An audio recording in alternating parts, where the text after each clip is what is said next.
Hi there, welcome to another edition of Jamaica Magazine. I'm Adrian Atkinson. In today's show, we'll look at expansion works at the Port of Kingston that will facilitate growth in shipping and logistics business. Plus, see some young minds taking the challenge of finding solutions to tackle perennial larceny. And later, find out how to manage and prevent cervical cancer. Sit back and relax with these and more to come as we turn the pages of Jamaica Magazine.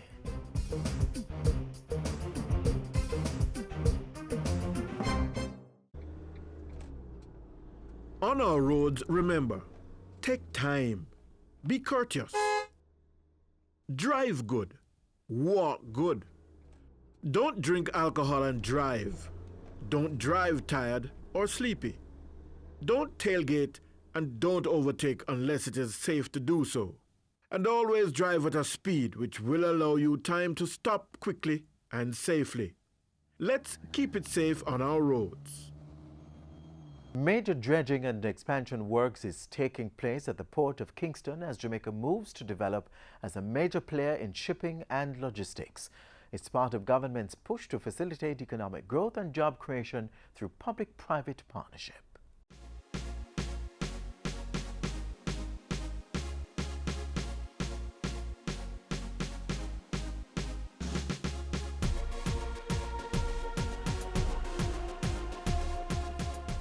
The Port of Kingston, birthed in the Great Natural Harbour, the 7th largest in the world, continues to be an economic magnet on the global sphere. The port has been the hub of trade through several periods of development, from as far back as the 16th century. Trading is the way to go for a small island state, and this is something that will take advantage of our geographical location. We happen to be blessed with a position that puts us in the right path. Although we sometimes forget that, but the pirates taught us that hundreds of years ago. This was the base. Another renaissance is about to unfold in today's modern era of shipping and logistics, which is expected to make this port a critical axis for Jamaica's push towards sustainable economic growth. We sit in the middle, geographic middle, of 800 million market. And that 800 million market is not only just 800 million population, it's the largest market in the world. North America, comprising the United States and Canada, is the single largest market in the world, and will remain so for a long time. We therefore have a very strategic advantage in terms of positioning where the Kingston container in terms of will become the logistics center of the Caribbean region. In July 2016, Kingston Freeport Terminal Limited, KFTL, took over operations of the Kingston Container Terminal, KCT, under a 30-year concession agreement.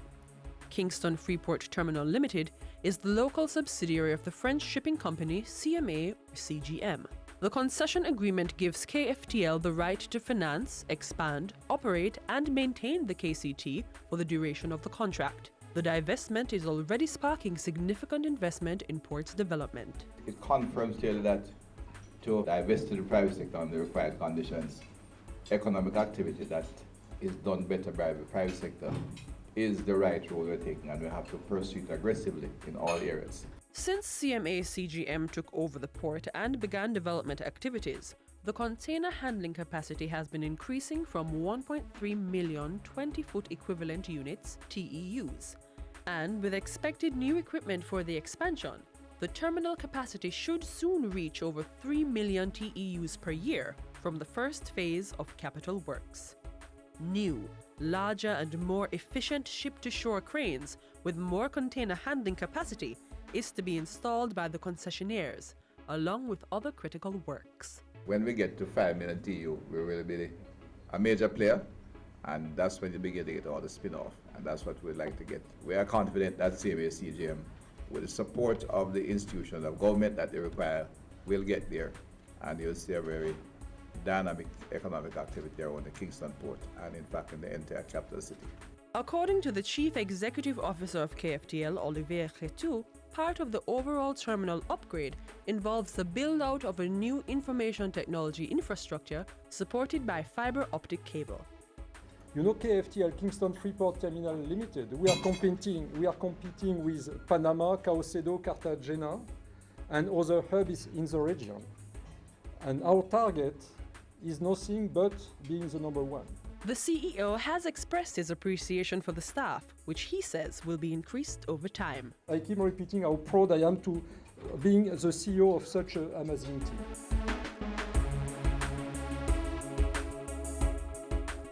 Work is progressing on the dredging of the Kingston Harbour under Phase 1 of the Kingston Container Terminal KCT expansion project. The expansion is to be completed by December 2018 and is being done at a cost of $150 million.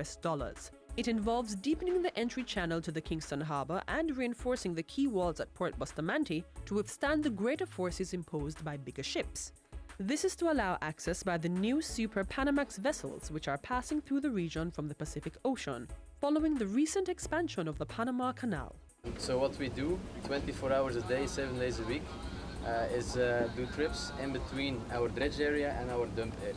And so what you will be able to see now is that we will lower the suction tube to the bottom of the sea, and then once your drag head, which is the let's say the final point of your suction tube, once it's on the bottom of the ocean, then we start dredging again. After about 40 to 50 minutes when the hopper is full, it's time to sail the dredger to the dump area. We sail inside the port 10 nautical miles, and then once we are outside we can increase the speed a little bit. So I think the distance is 15 miles. It's ongoing non-stop, about 8 trips, but it depends on the area. The increased volume of ships to come into port will lead to spin-off industries supporting goods customization, reassembling of goods, and light manufacturing for near-market facilities.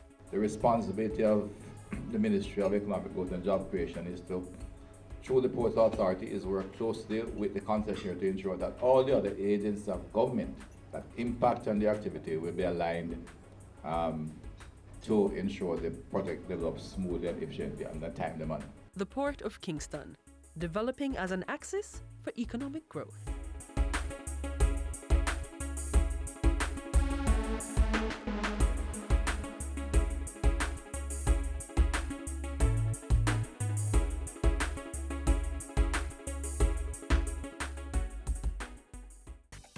If you're watching the JIS, you're always in the know when it comes to government information. Keep watching, keep informed, and tell your friends. JIS, your #1 source for government info.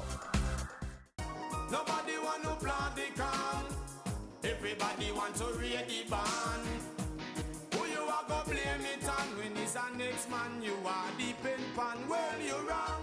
Farmers, let us be serious about predial larceny. It is affecting all of us. If you are aware of incidents of predial larceny, make contact with your local police station or call Crime Stop at 311.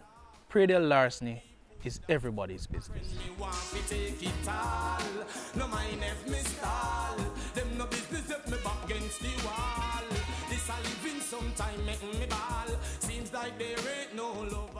As we celebrate our farmers in the month of April, we'll now take a look at one exciting technological solution for stemming one of the greatest setbacks to this profession. It's one that's costing the country's farmers $5 billion yearly. Watch now as these high school students showcase this innovation to tackle predial larceny.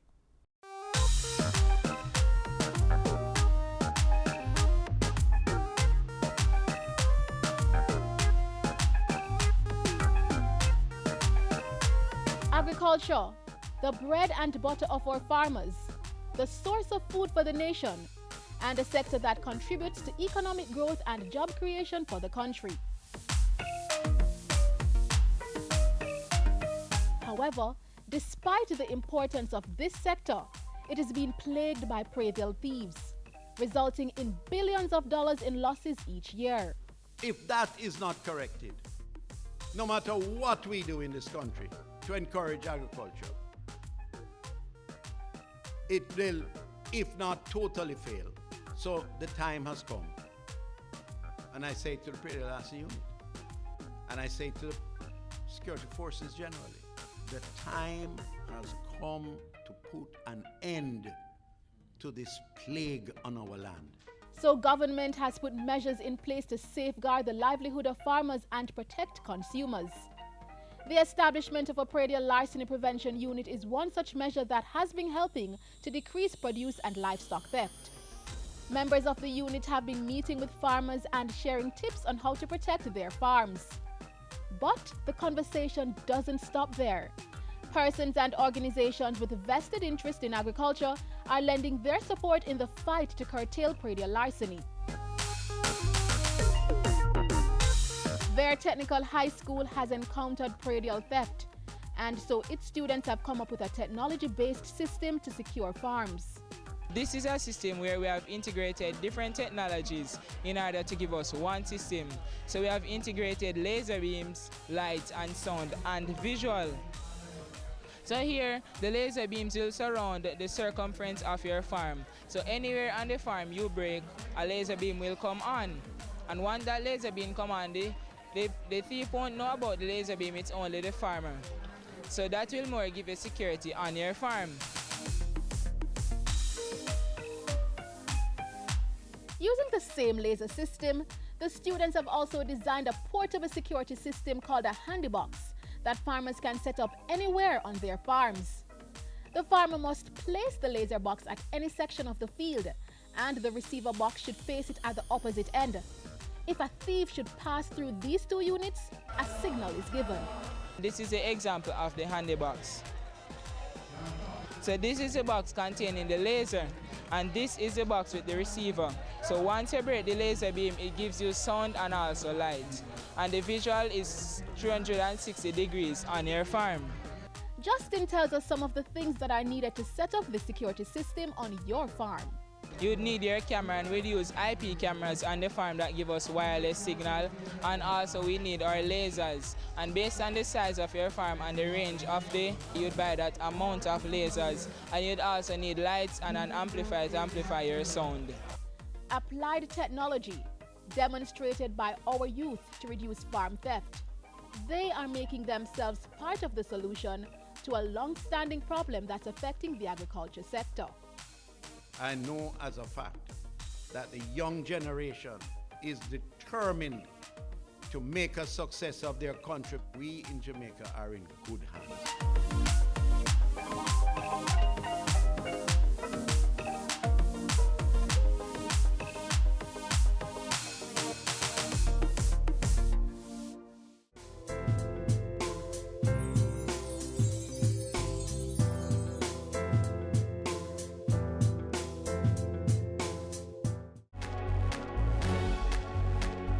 Know your numbers and control the keys to a healthier heart. Know the numbers for your blood pressure, cholesterol level, blood glucose level, and your weight and body mass index. Give yourself a fighting chance. Find out the risks they represent and what you need to do to stay healthy. Talk to your doctor and start making healthy lifestyle choices to prevent a heart attack or stroke. The common cause and risk for cervical cancer is the human papilloma virus, HPV. The virus can be carried by both males and females, but with early detection and improved treatment methods, women are being given a fighting chance to live a full and burden-free life from HPV's most detrimental result. Let's find out more in this next feature.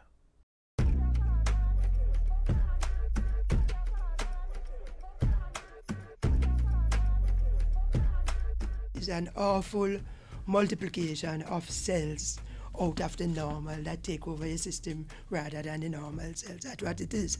According to the Ministry of Health, in 2010, 3,198 persons died of cancer, accounting for 24% of all deaths in Jamaica. The common types found in women are cancers of the breast, cervix, and colon. On the other hand, cancer of the prostate, lung, and stomach are more common in men. The good news is doctors say that these illnesses are largely avoidable. And the doctors say prevention and early detection are our best defenses, even while the level of treatment and care is improving. In addition to promoting healthier lifestyle, government and its private sector partners are revolutionizing the gamut of care, with 2 linear accelerator machines purchased to provide timely and efficient access to cancer care treatment.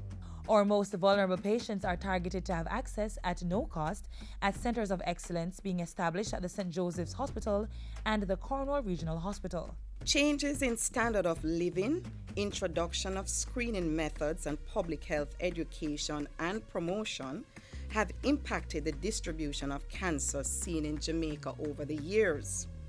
This trend is expected to continue, at least in the short term, as public health education increases and screening becomes more widespread. In the case of cervical cancer caused by a viral infection from the human papillomavirus HPV, the pap smear is considered the best screening method to date. And the reason for this is that a screening method should be able to find a disease before it has become established, find it in the precancerous phase, be easily accessible, not very invasive, inexpensive, and universally available. The pap smear satisfies all of that sort of criteria. The pap smear is not an actual test for cancer, but rather a test to detect the presence of any abnormal cells with the potential to develop into cancer. The result from this painless process is used to inform decisions about what treatment to apply to prevent cancer from developing.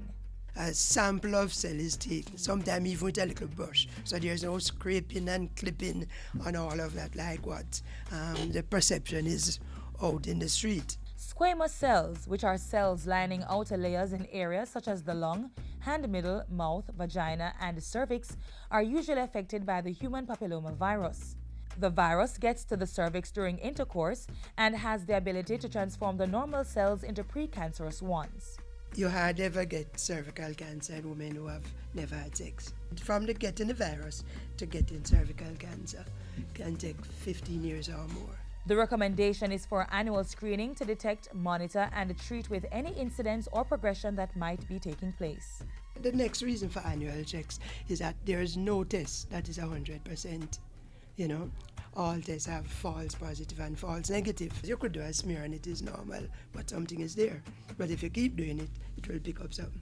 Abnormal smears can be treated in the precancerous stage by methods that include freezing, cauterization using electricity, and what is called the loop.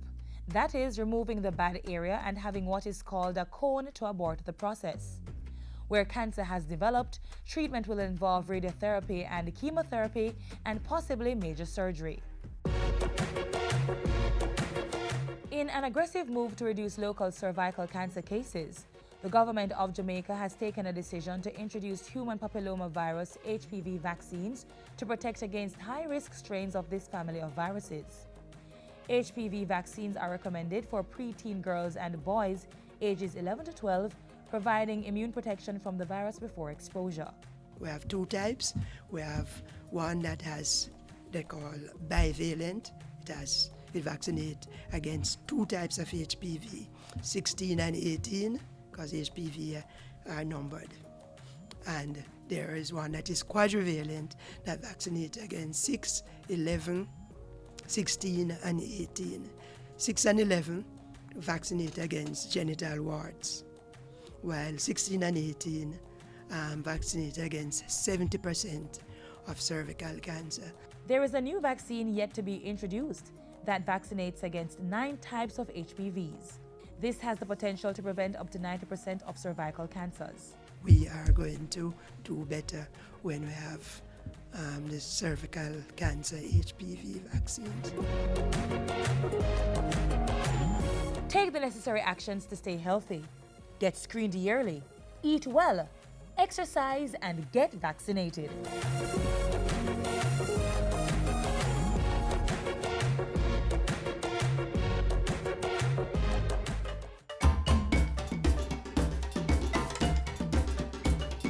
On the board this week, there will be a grand worship experience unlike any other this Saturday, April 22, and all are invited. It's the Pioneer Music Label launch at Fellowship Tabernacle, 2 Fairfield Avenue, Pembroke Hall, behind the Boulevard Shopping Centre. Start time 7 p.m. Come see dynamic psalmists Alicia Taylor, Lyric, Radical Weapons, and others. Admission free. For more information, call 430-5380. The Jamaica Cultural Development Commission, JCDC, in association with the St. Catherine Parish Council, will be having their annual mayoral sashing ceremony on Sunday, April 23 at 6 p.m. The event will be held under the patronage of the Mayor of Spanish Town, Councillor Norman Scott, at the Rodney's Memorial Park, Emancipation Square, Spanish Town. Knox Community College, in association with Sutherland Global Services, presents Jamaica's first Business Process Transformation Career and Information Fair. This will take place on Wednesday, April 26 at Knox Community College, Ward Avenue, Mandeville, from 9 a.m. to 3 p.m. The fair is being held under the theme, Creating Opportunities in Business Process Transformation. And that's all for our community notices today. Send us your events for broadcast on JIS Community Notice Board. Call 922-868-022 or send an email to cbishop@jis.gov.jn.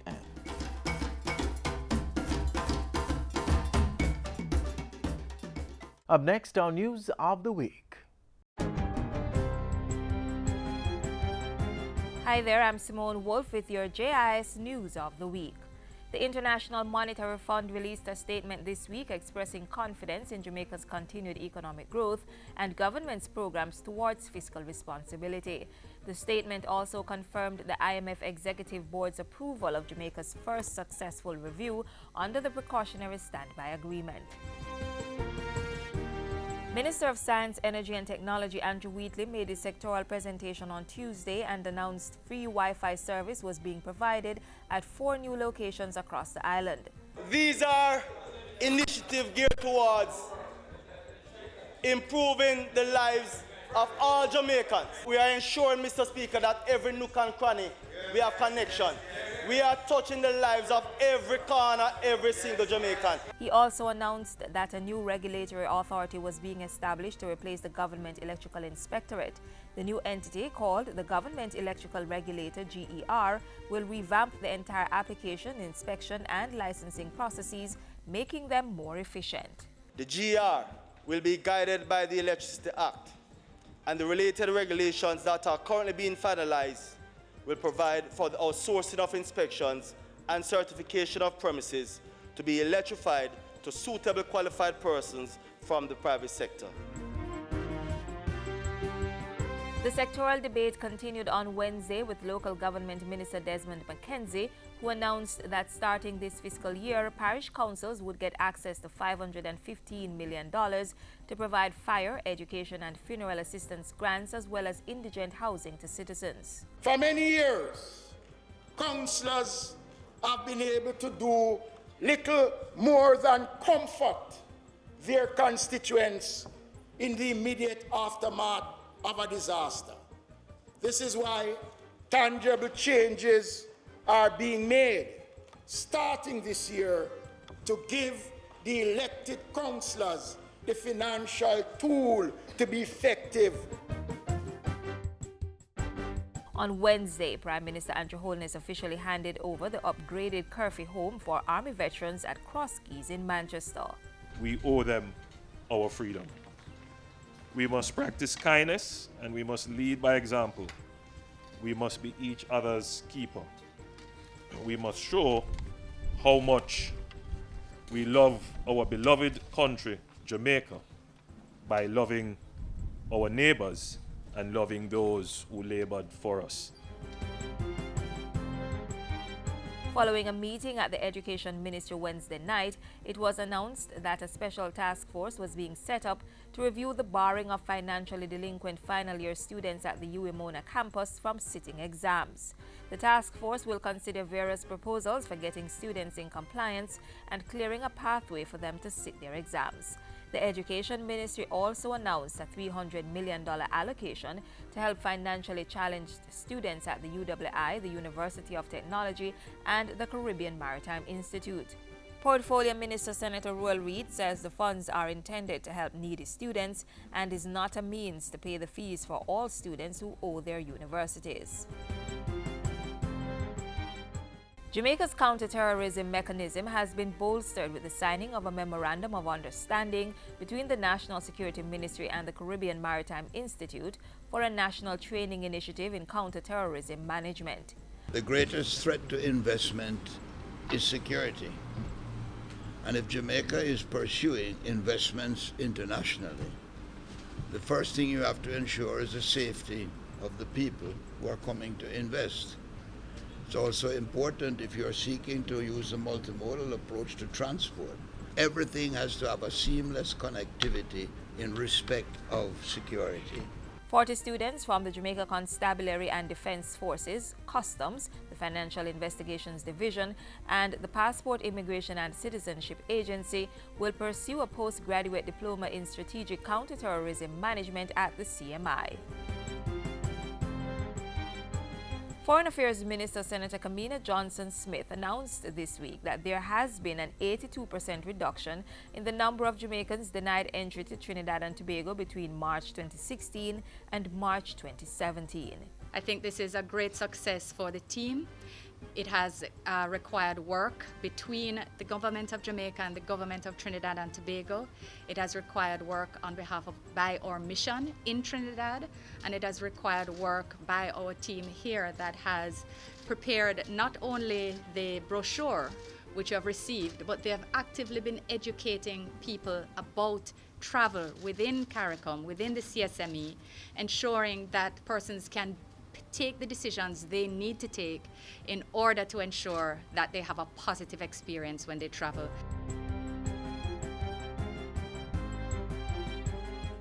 And finally, the Jamaica Urban Transit Company JUTC will be engaging in 2 separate pilot studies testing the use of liquefied natural gas and compressed natural gas alongside diesel oil for operating the public bus service. There's a proposal that is virtually ready for signing.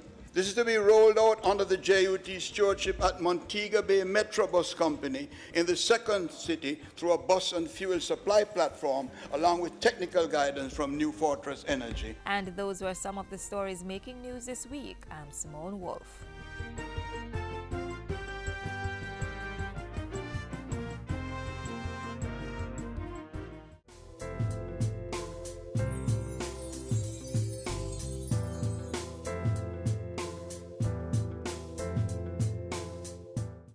When a motorcyclist or pedal cyclist is involved in a crash, he or she is likely to face serious head injuries. With a helmet on, those could be less severe. Always wear a securely fastened helmet and ensure pillion passengers wear them too.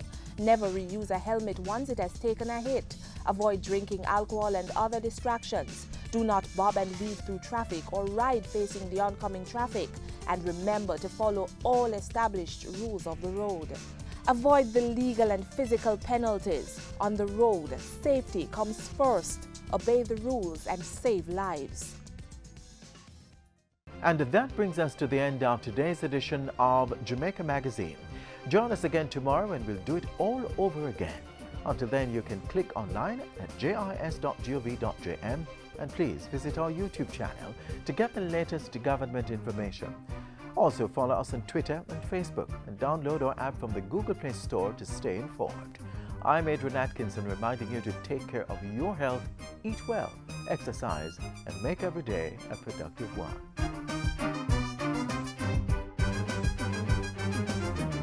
This has been a production of the Jamaica Information Service, the voice of Jamaica.